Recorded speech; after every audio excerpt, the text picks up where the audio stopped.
1, 2, testing, testing.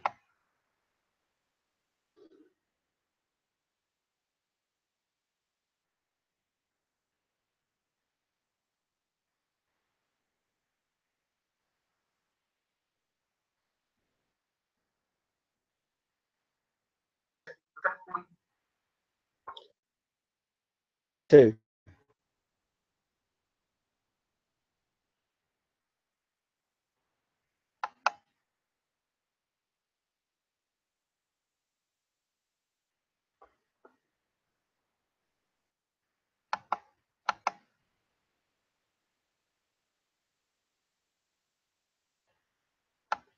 Hello, hello, hello.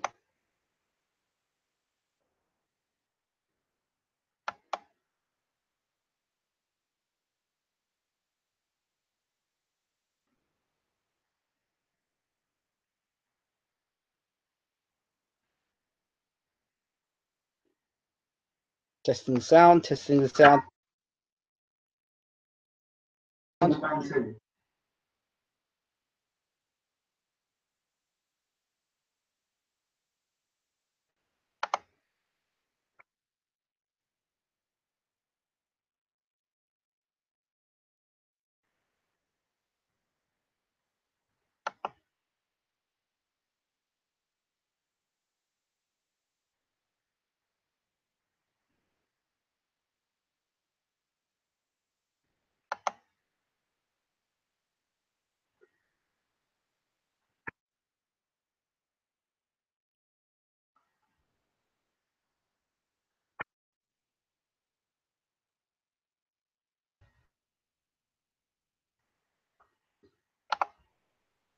Apologies for the sound. Good morning, good evening. Welcome to BWTM Sports. So this is called Sports Focus Live, the England cricket team. I'm going to talk a little bit about the squad itself. I'm going to talk about some of the things I've seen, annoyed about, and where I think England could have improved as a unit and what they can do moving forward in the future. Congratulations to Australia once again proving to be sticking by those players that at the time the media were getting on top of for them. Now, I haven't paid as much attention to English cricket of late. I haven't been in the sport for many years, grassroots cricket right up to more or less international cricket. I've managed to see a lot within the sport and how the sport works. And disturbingly, I think I'm going to jump subjects. I'm going to talk about the lack of fast bowlers in England. I'm not talking about bowlers or fast medium bowlers or quick, 85, 86 miles an hour, 87, 88, yeah, quick-ish ball. I'm not talking about that. I'm calling it like devastating fast, When I talk about fast, I'm talking about Shane Bond. I'm talking about Wasim Akram, not Akram, Wakar Yunis.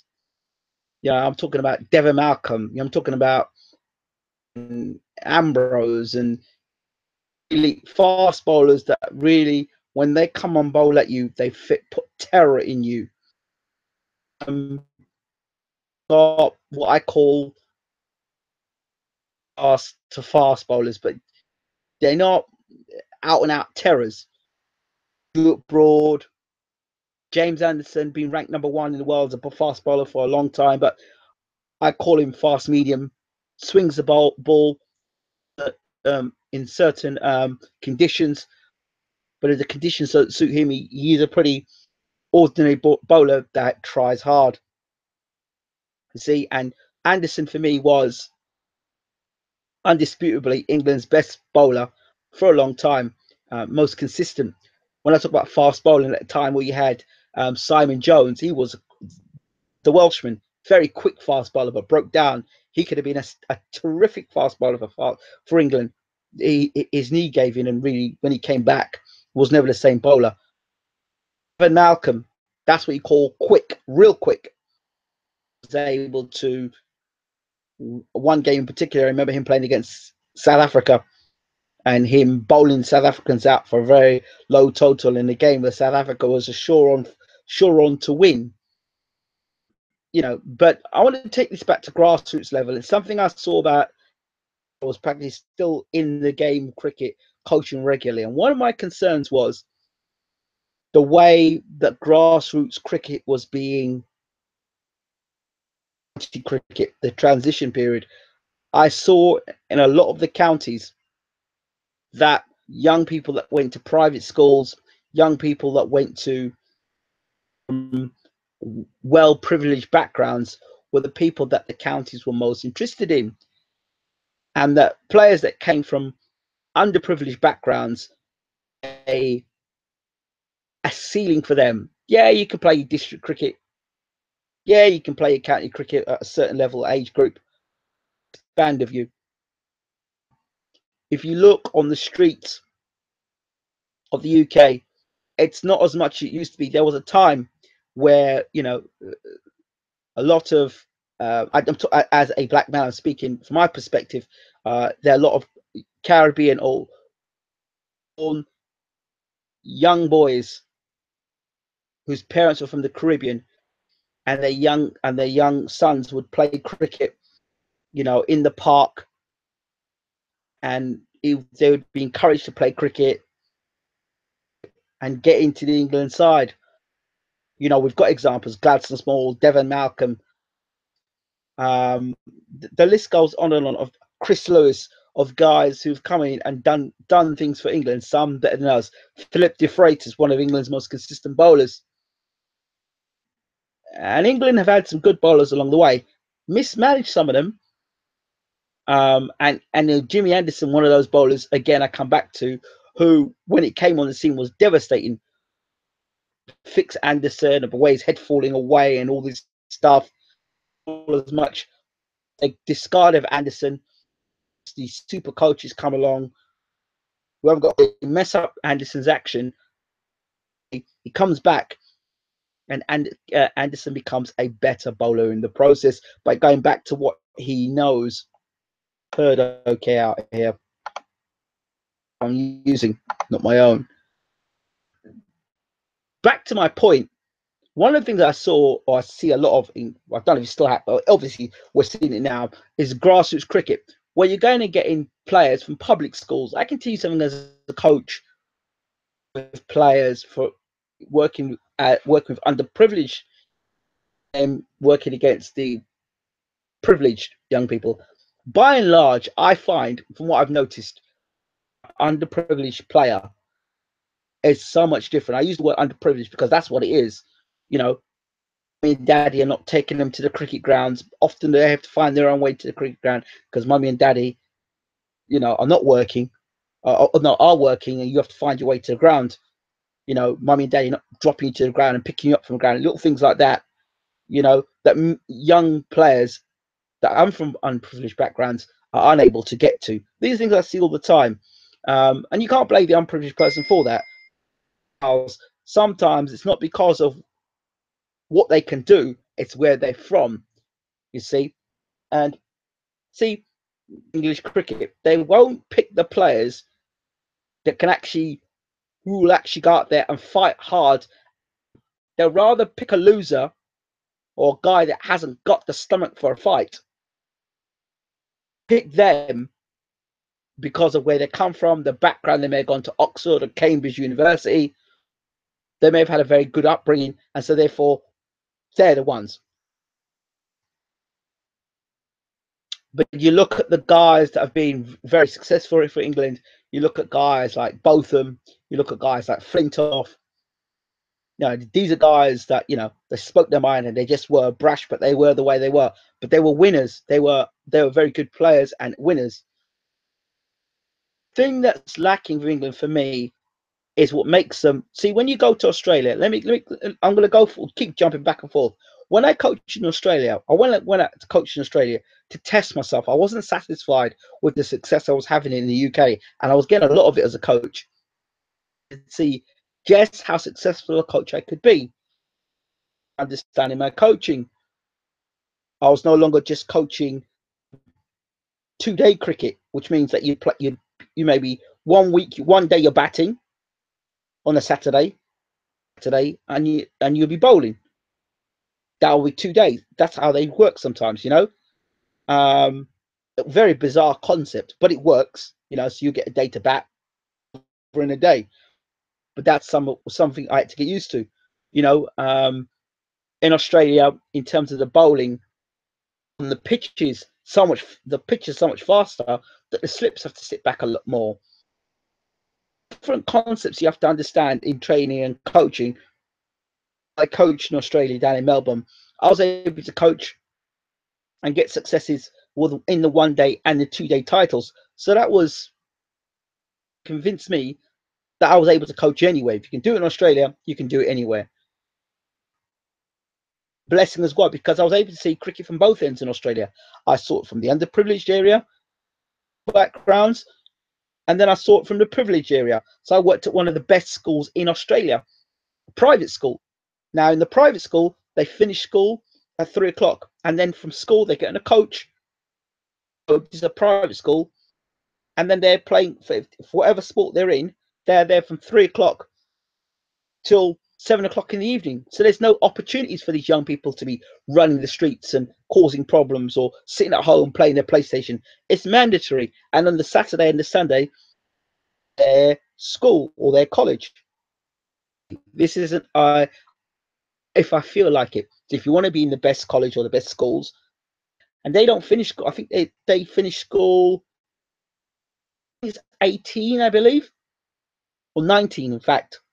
So you can imagine, I went to secondary school. They had kids as young as 12 and kids as old as 18 in that school, all playing cricket, dedicated to playing cricket. And they, you know, from each age group up, so you're playing cricket, very good standard cricket as well. So that's what, and the Aussies do that for every sport they've got there. So you look at your cricket, and cricket's not even their number one sport. When you go to Australia, there's other sports. They've got the horse racing, they've got their rugby, you know. So these are other things that are important to Australia. So it's not, you can't use the excuse, oh well, you know, it is bigger, of course, but cricket's not their number one priority. But they're very good at it because they invest and they pick the players that they think can win them things. England, what they've done is that they've relied on the likes of Broad and Anderson, and they felt, well, okay, the county circuit. You look at the county circuit today, same sort of player. A lot of the devastating bowlers that you'll see them, you know, at the lower level, tremendous bowlers not getting a chance in the first team, so they don't get a chance to show what they can do. You know, so there are some tremendous fast bowlers, better bowlers are coming through the England ranks, picking the best people possible to represent England. They're picking if your face fits and what school you went to and what connections you've got, as opposed to picking the best team possible. Example, by far and away, probably is England's best batsman. He probably still could be England's best batsman for in the way he went about scoring his runs. Yeah, attitude. But let me tell you something. Again, that goes down to man management.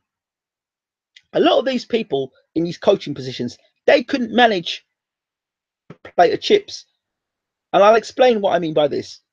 A lot of these people who are managers, they get players who have been polished up. I'm a team manager. Well, what are you managing? What are you managing? Selection of the team, you've got a captain, you go out there, you win your games. That's not management. That's the management. One of the key things about management is dealing with players' characters and personalities. Peterson is a big personality. You as a manager, it's your responsibility to handle big time players. If you can't handle big time players, really you should not be a manager. I'll say the same thing for Arsene Wenger.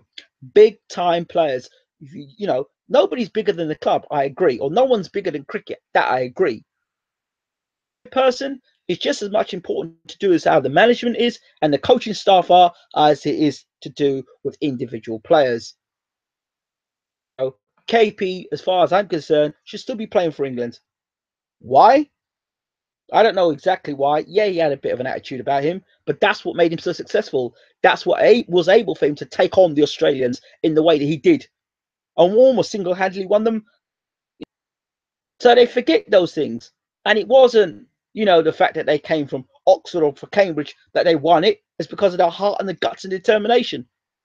And that's what you need. But you send a six side, which is what I saw England team down. Some guys making their debut. And the county cricket isn't that great, to be honest. But the hell turns up to watch county cricket anymore. The 2020 stuff they watch, the one-day cricket they may watch, but county cricket is dying. It's dying because they're not putting the emphasis in, and they're losing people. They're losing people that were once interested in the game no longer.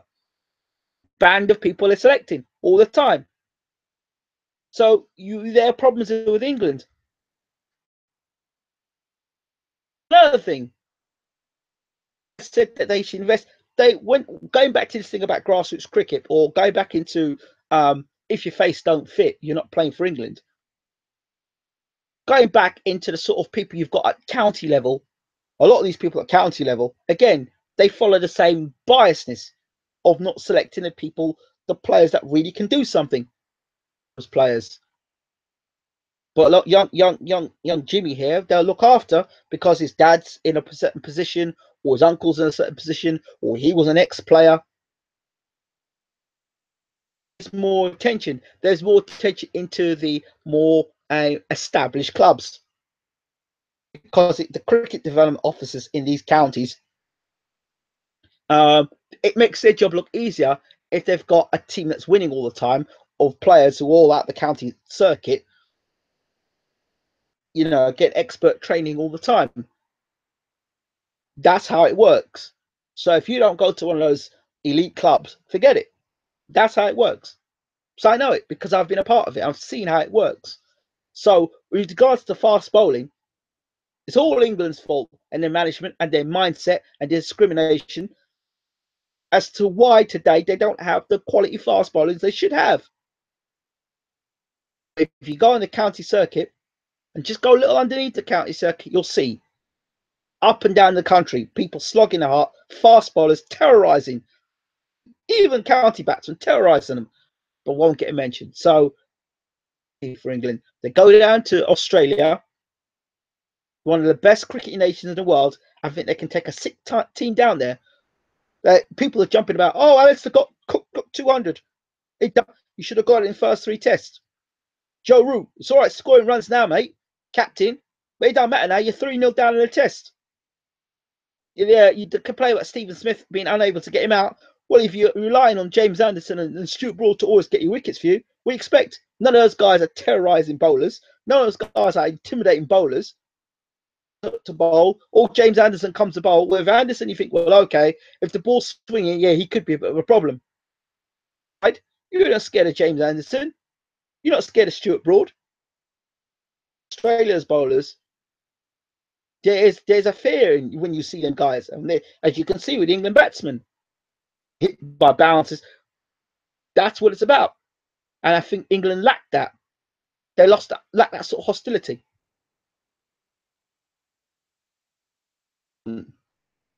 So, and in terms of captaincy, the final thing I want to talk about is captaincy with England. My concern with England is captaincy as a cricketing nation. Their best player will be Vaughan, Strauss, Stewart. Their best player has to be captain. Why? Why does it have to be their best player? Doesn't make them the best player. Best player makes them best captain. So it's another thing to consider and think about. Well, differently in 2018. I doubt it. And to rely on one man in Ben Stokes to save your team is ridiculous as well. It's a team effort, not just Ben Stokes. So thoughts about cricket and in England. And things have to change. Thanks for listening.